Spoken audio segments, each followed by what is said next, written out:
Assalamualaikum warahmatullahi wabarakatuh.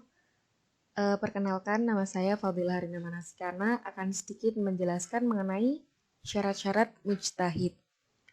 Pintu ijtihad senantiasa terbuka sepanjang zaman, seiring dengan perkembangan kehidupan manusia. Oleh karena itu, ijtihad tetap selalu dibutuhkan sebagai solusi atas kejumudan Islam dan ketaklidan penganutnya. Namun, hal yang demikian bukan berarti semua orang boleh secara bebas dan semaunya melakukan ijtihad. Hal ini sama dengan tidak semuanya memiliki otoritas sebagai seorang dokter dalam mendiagnosis suatu penyakit dan memberikan resep kepada seorang pasien. Memberikan kesempatan atau peluang ijtihad kepada orang yang tidak mampu melakukannya, sama halnya berbuat sesuatu yang membahayakan umat Islam. Untuk melakukan ijtihad, seseorang harus memenuhi syarat-syarat tertentu untuk sampai pada derajat mujtahid. Di dalam hal ini, Al-Syaitibi mensyaratkan seorang faqih atau ahli dalam bidang fikih dan agama pada umumnya harus memiliki dua sifat, yaitu yang pertama, mampu memahami maksud-maksud syariat atau maqasid asy-syariah, dan yang kedua, sanggup mengistimbatkan hukum berdasarkan pemahamannya sendiri tentang maqasid asy-syariah.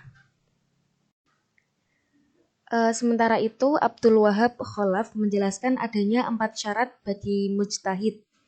Yang pertama, mengetahui bahasa Arab. Hal ini penting sekali sebab orientasi pertama seorang mujtahid adalah nas Al-Quran dan Al-Hadis serta berupaya memahaminya. Dengan demikian, ia harus mampu menerapkan kaidah pokok bahasa untuk menyimpulkan arti dan ungkapan bahasa. Selanjutnya yang kedua, memiliki kemampuan atau pengetahuan tentang Al-Quran. Maksudnya adalah mengerti hukum-hukum yang terkandung dalam Al-Quran yang berupa ayat-ayat yang menjadi nas hukum dan juga menguasai metode menemukan hukum dari ayat tersebut. Yang ketiga, mengetahui pengetahuan tentang Al-Sunnah. Mujtahid harus mengerti tentang hukum syar'i yang terdapat dalam sunnah serta mengerti tingkatan sanad dari aspek sahih atau lemahnya suatu riwayat. Selanjutnya yang terakhir, mengerti segi-segi mengenai qiyas. Maksudnya mengerti tentang ilat dan hikmah pembentukan syariat. Termasuk juga mengerti berbagai peristiwa kemanusiaan dan muamalah sehingga dapat mengenali sesuatu yang menjadi ilat hukum, suatu peristiwa yang tidak ada nas di dalamnya. Sedangkan menurut W.L.B. Halak, sebagian persyaratan itu berkaitan dengan akumulasi keahlian dalam berbagai bidang keilmuan.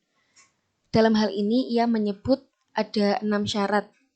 Yang pertama, memahami ayat-ayat hukum yang jumlahnya di dalam Al-Quran ada sekitar 500 ayat, meskipun tidak disyaratkan untuk hafal, namun harus mengetahui bagaimana mengeluarkan atau menemukan hukum dari ayat-ayat tersebut.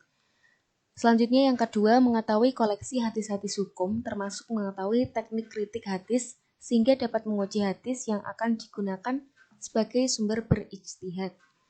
Yang ketiga, menguasai bahasa Arab, sehingga dapat memahami kompleksitas permasalahan, ungkapan-ungkapan yang digunakan, dan perkataan yang tegas dan yang samar-samar. Selanjutnya yang keempat, menguasai pengetahuan tentang nasakh. Yang kelima, menguasai prosedur penarikan kesimpulan. Dan yang terakhir, mengetahui kasus-kasus yang telah menjadi konsensus. Tentang kebenaran seorang mujtahid dalam ijtihadnya terdapat 2 kemungkinan. Kemungkinan pertama ialah ia benar dalam ijtihadnya sehingga memperoleh 2 pahala karena ia memenuhi kewajibannya berijtihad dan berhasil mencapai kebenaran dalam ijtihadnya. Dan kemungkinan yang kedua adalah ia salah, maka kepadanya diberikan 1 pahala sebagai pengakuan atas usahanya memenuhi kewajiban berijtihad. Para ahli usul fikih tampaknya sepakat bahwa di dalam ijtihad hanya ada 1 yang benar. Kendati demikian, bagi mujtahid yang ijtihadnya keliru, maka tidak berakibat dosa baginya. Sekian dari saya, terima kasih. Wassalamualaikum warahmatullahi wabarakatuh.